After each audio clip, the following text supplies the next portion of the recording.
Devin here with LA Spas. We've put together an educational series covering the most common questions about hot tub features and maintenance. So chlorine is the most common sanitizer.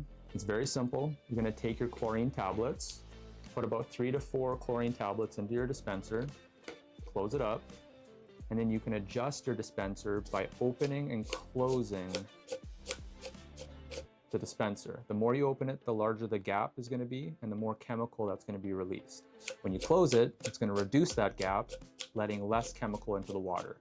So depending on what your test strips say, you want to be between 3 and 5 parts per million. So the higher you are, the more you're going to need to close this.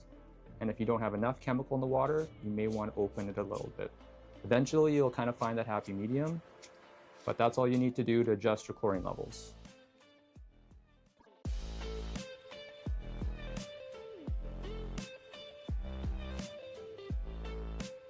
Your test strips, when you dip it into the water, is going to tell you what your chlorine level is. The ideal range is between 3 and 5 parts per million. So if you're a little bit low, you're going to take a scoopful of granules and dump it into the water.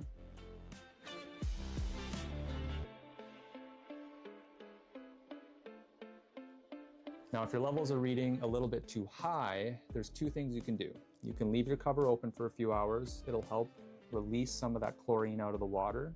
Or you can add a bit of neutralizer. It's pretty rare to have to use neutralizer, but if you do, don't add too much because then you're going to have to add way too much more chlorine to compensate.